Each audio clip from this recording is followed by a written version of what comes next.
Hello neighbors, it's Brad here at Etrailer, and today we're taking a look and installing the B&W fifth wheel underbed mount on a 2019 Ford F-250. This fifth wheel installation kit is designed to let you install your B&W Companion fifth wheel trailer hitches. The underbed design of this kit allows for full truck bed access when you're ready. It's under 5 minutes to convert your empty truck bed into a fifth wheel hitch. We'll start by unlocking our B&W hitch and installing our fifth wheel adapter. We have ours pre-assembled, but you can adjust the uprights here depending on your truck and trailer combination. At this point, the hitch is ready to attach to the trailer. There's a little clip here that you can release. Basically, it's a safety pin. Then you can swing the handle out and you can watch the jaws open. You're ready to back into your trailer now. Once you're secure under the trailer, you can reinstall the clip. Since the fifth wheel installation kit doubles as a gooseneck hitch, when you're not towing your fifth wheel, you can remove it, turn it over, and we can store it upside down in the hitch. That way we'll have full bed access. So this is what it's actually going to look like installed in your truck bed, and you can see it sits pretty flush. So that's the great part about this system, is when you're ready to tow, you can just simply drop the ball in, but when you're not using it, it still lays flat. So you can put whatever hardware, or if you're picking up lumber, whatever it may be, and this isn't going to get in the way. Even the safety chain loops stay pretty dang flush with that bed. Let's talk about specs. So your trailer weight capacity with this installed is going to be 30,000 pounds, and that's going to be the weight of the trailer or the camper or whatever you may be pulling, plus the accessories loaded up. Now it also has a 7,500 pound downward vertical weight on the actual ball mount itself, so that's going to be a decent amount as well. It's really going to open up options as to what you can tow. Now before you just hook up to anything, you're obviously going to want to check to make sure that what you're towing doesn't exceed that limit, but also that your vehicle can handle it as well. So to begin our installation, we're going to go ahead and drop our spare tire, as we're going to be spending quite a bit of time under there. The more space, the better. So let's go ahead and get this lowered down.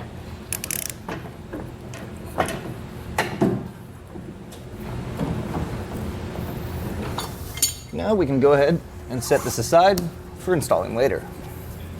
So next we need to make sure that we have the perfect spot for where our opening will be on the receiver. So we're going to use the instruction manual's specifications as far as measuring out. Now make sure if you have a different style bed, you are going to want to check those instructions to make sure you have the proper spot. So first you're going to find it in the center. You're going to see the indentation where it's going to be set to actually have that receiver in. Now this one does have a liner here in the bed, so I really recommend having either a permanent marker that you can see or a paint marker, because it can be a little bit tough. So make our measurement here. I'm also going to just kind of give it a quick check on here, and we're looking pretty good. So now we have our 4-inch hole saw, we have our hole marked. We're going to go ahead and make this hole happen. Now with the liner that we have in here, it does get a little bit tricky, so just be careful with it. I'm going to stand up and put this between my legs so it doesn't jerk, but it's going to take a little bit of time. Just be patient.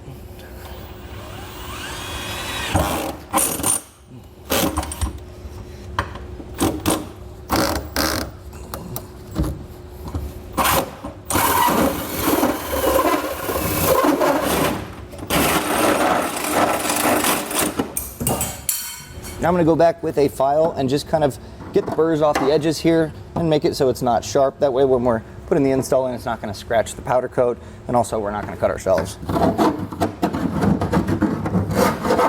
So now let's get some of these shavings out of here. So now we do have raw metal exposed here, and just to give it a little added protection, I'm going to just use a clear enamel, and that way that's going to be protected. It's not just going to be exposed to those elements. So if you have black, that also works. It's kind of up to you. Kind of whatever's available in your paint cabinet will do. So now we're going to be lowering down our exhaust, and it's not really going to lower it too much, but more so give us room to work, because there's going to be times where we're going to need to move this side to side to gain access to the bolts. So we're going to want to remove this, and it's a lot easier to just go off of the bracket instead of taking it out of the isolator here. So these are 10 millimeters. There's 2 on each side, so we'll go ahead and remove those.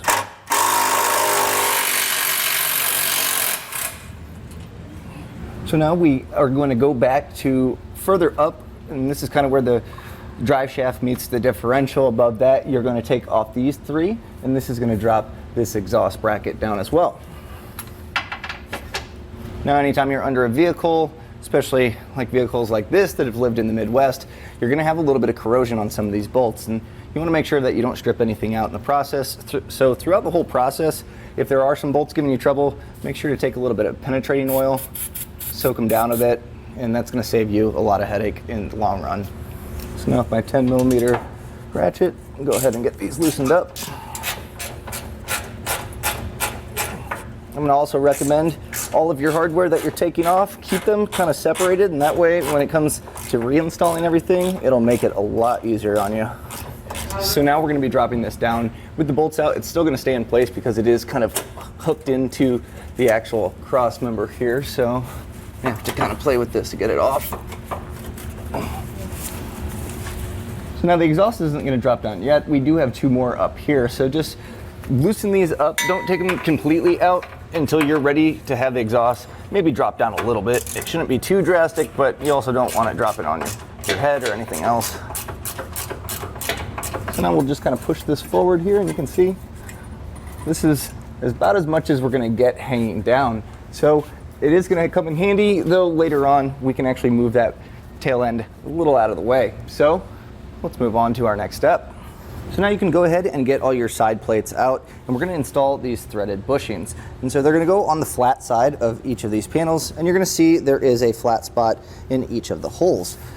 That corresponds with the bushing itself, so it's pretty easy. You just kind of put it in place here. And you really don't have to get too crazy on it, but just a few light taps.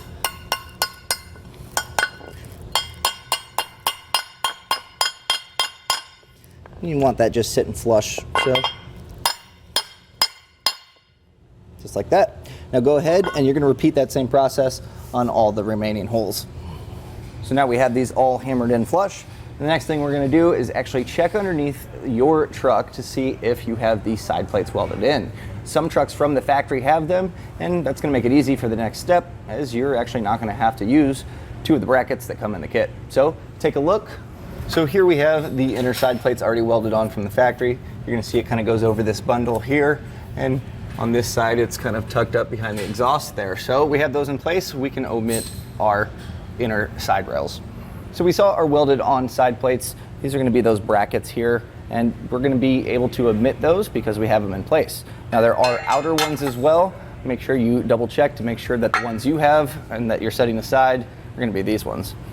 So now we're going to take our outer plate here, and you're going to see this is the one with the diagram for the handle. It's going to be on the driver's side.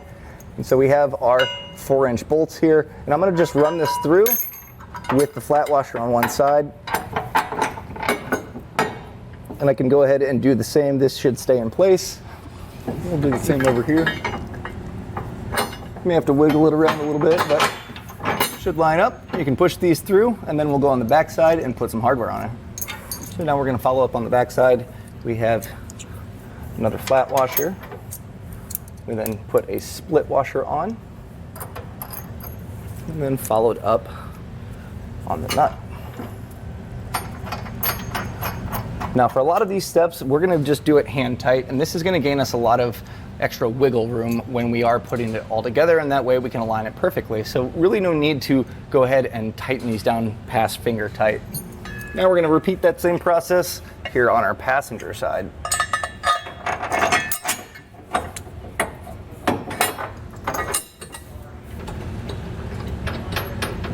So now to make it a little bit easier when we need to fit our handle through, we're going to be putting side brackets in, so those can actually get in the way. So we're going to put this in first, and you may need to go kind of at an angle, but you're going to go in the front side here. And that should just kind of sit in this little channel here, and we can kind of just move it back and get ready for our side plates to go in. So now we have our cross member bracket here. And make sure you lay them out and kind of follow the instructions. I'm on my passenger front, I guess towards the cab side. And this is just going to slide over. And you're going to see these threaded bushings are lining up with the hole. There's one here and one on the other side. And I'm going to be using the bolts that have the thread locker already installed on them. So you can go ahead, again, just kind of get these tightened in a little bit. And then get the one on the other side of the frame rail. So now I'm going to go ahead and install the other 3 cross-member brackets according to the diagram, and then I'll show you it once it's all up in place. So on the back side of the truck here's where our rear cross member is going to sit. You can see it's actually created a nice little pocket in between the bed channel and where the frame's going to be. So that's going to slide into place. And then in the front here, it's actually slightly offset a little bit. And it's going to sit in between the 2 here. So they're not terribly hard to get into place. You'll have to just kind of raise them up over the side rails, but they should plop into place and they should line up pretty well with those threaded bushings. Now here's a little pro tip that's going to help you out quite a bit. They do a great job of powder coating these to make sure that they're durable, but in that process they actually coat the threads. So once this is in place and you try to bolt it in, it's actually pretty tough to get these hand threaded in, much more than that, as you can see. So what we're going to do here, you're going to take, there's 2 different size bolts, and you're going to see one thread's going to be larger than the others, but basically we're going to hand tighten them as much as you can, and we're actually going to use these to kind of run that edge clean, get that powder coat off, and it's going to make it so much easier rather than trying to do it inside the truck.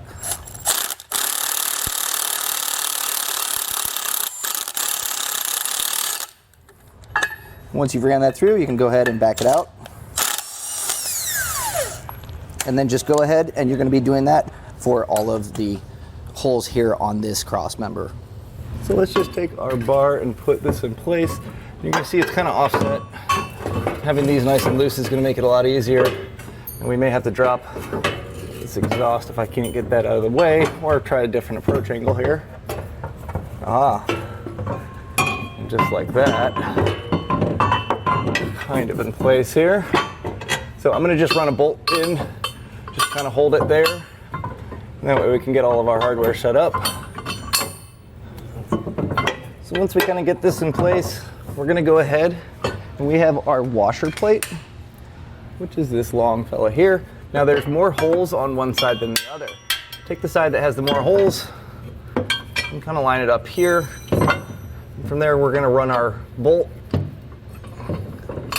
through that and then through our bracket. So now we'll follow it up with a flat washer,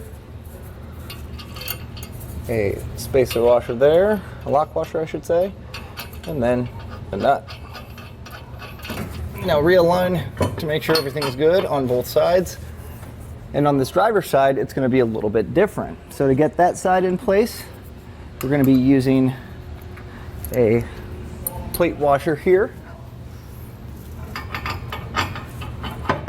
We're going to slide that on there, and then we're going to follow up with our split washer and our nut.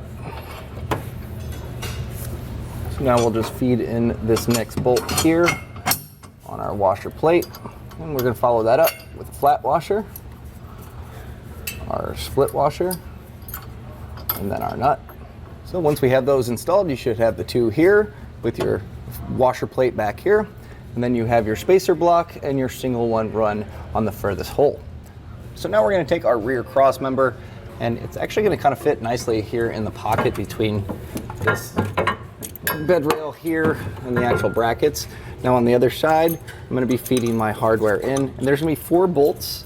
You're going to see we have a split washer followed by a flat washer. So go through, and you're going to have the 4 outermost holes. We're going to go through and hand thread those into place. And once you get one threaded, you can go ahead and get the other one going on the other side, and that's going to make it a little bit easier for install.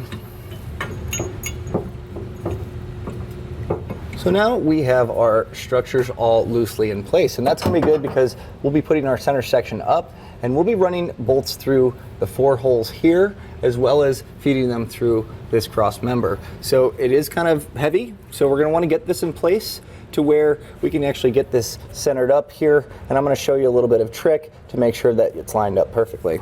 Now you're going to want to grab an extra set of hands and also a long bolt for the front side and a shorter bolt for the back end, and we're just going to get these hand tight in place.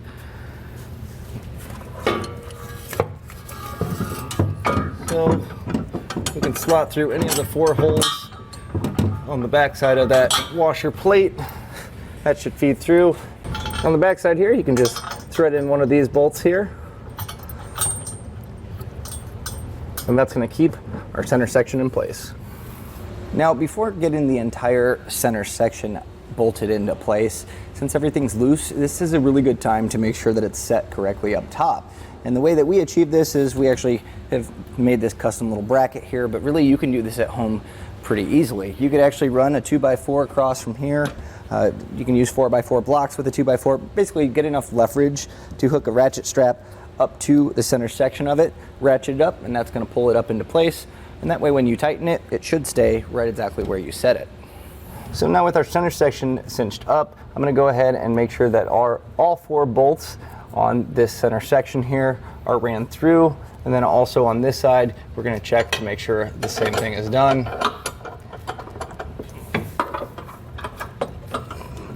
So get these all fed through and then follow them up with the back hardware. With our 4 bolts ran through, we'll go ahead, put a flat washer, followed by our split washer,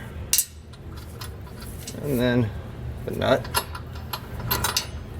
And we'll do that for the remaining 3 as well. So now we have all of our hardware in place, and we're going to go ahead and tighten these down. There is a specific sequence that we're going to be doing it in, and we're also going to be going back with a torque wrench after that and doing the same sequence. So we're going to start by tightening down our center section to our cross members.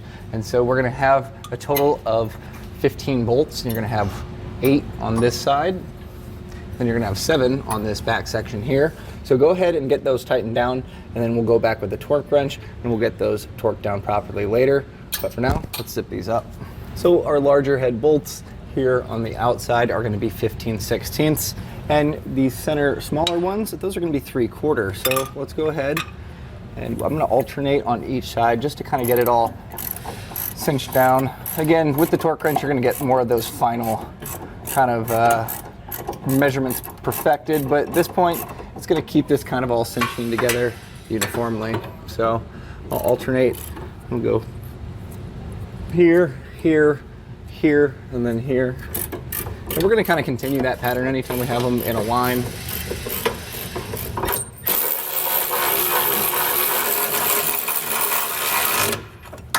Now on this side, we're going to be tightening down the nut, but also we're going to need to make sure that on the back end, we actually have a 5/16 wrench. That way it doesn't spin around on us. In fact, I may have to get a swivel to get to these bolts. So it is going to get a little tricky here.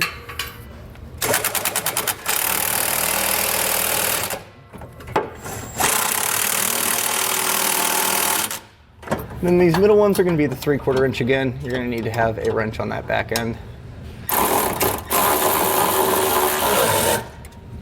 So next we're going to be doing the vertical bolts that are actually the thread locked ones. So we are going to start on this forward one here. It's going to be on the passenger side that has the 4 bolts. So we'll do this one first, and then we're going to cross back over to the driver's side rear, and then we'll go straight across to the passenger rear, and then we'll finish up on the driver's side front. So go ahead and get those tightened down.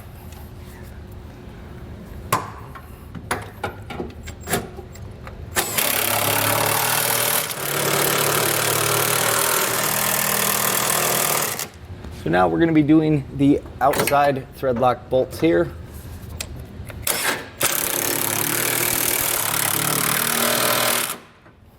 So now we'll be doing the bolts that actually attach the inside frame plate to the outside. So we'll go ahead, and we're also going to do a crisscross pattern on this as well. So starting up here, we'll then move back here, go to this one here, and then finally the front. So again, you're going to need a wrench on the back side of it just to keep that from spinning around.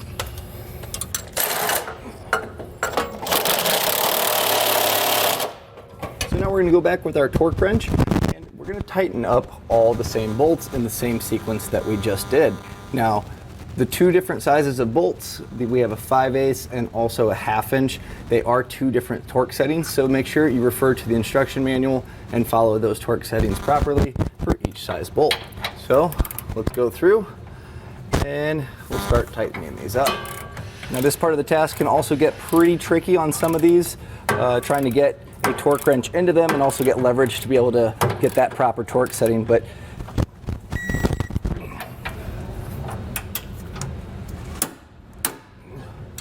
so now I'm just going back on my 1/2-inch bolts with that lower torque setting and torquing those as well. Again, you will need to have the wrench on that backside so it's not spinning on you. Now if you use the ratchet strap method to pull your actual center section up, you can go ahead and release that down. It should all be tightened in place, and you're going to need to do that for installing the arm because we'll be locking it kind of out to get that attached. So you can go ahead and take your ratchet strap off. There we go. Now to attach our arm, it's going to be pretty easy to do, but first thing we want to lock this back in place, and that's going to gain us a little more room to attach it. So you can see it's going to latch here, but just to make sure that it's not actually going to pop out and pinch fingers, you can take a little Allen head and you can feed that through in this gap, and that's going to cause it to kind of stay in place. Yeah, if you have a screwdriver, that's going to work just as well. So kind of whatever tool's available that's going to be able to hold that in place. You're now going to take your arm and feed your carriage bolts through here. And now you can see why we've propped that, just to kind of get this in place here. You may have to lift them up a little to get them to slide into the arm. Get a little help there. And then we'll take our flared nuts here and tighten those down.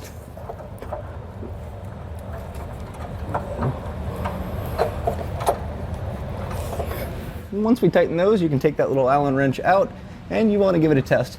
Run to make sure that's locking in and out of place. So you simply pull back, put it in that latch, and then to unlatch, you just push it back and let it go. It's nice too that B&W put a little illustration here. So if you've never used these before, take a look at that and get the feel for it. So next we'll be installing our safety chain loops, and those are going to go from the top down. But to get nice clean holes that match up top, we're going to drill from the bottom up. Now you're going to want to make sure to keep them as perpendicular to the platform itself, and that way the hole will be easier to drill out. So go ahead and take a smaller bit and just make that pilot hole until you poke through the bed.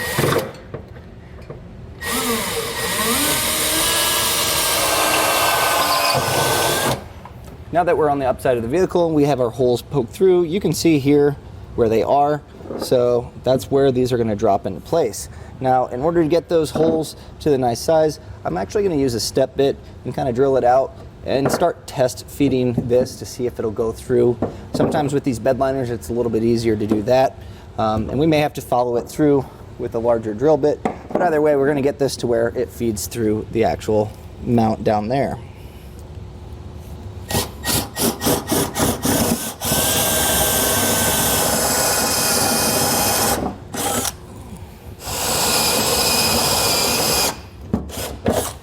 So here I have the actual bed liner step bedded out enough to where that feeds through. There's a little bit of metal under here that I'm going to go with my drill bit, kind of drill that out to the same diameter, and then we'll test fit it again.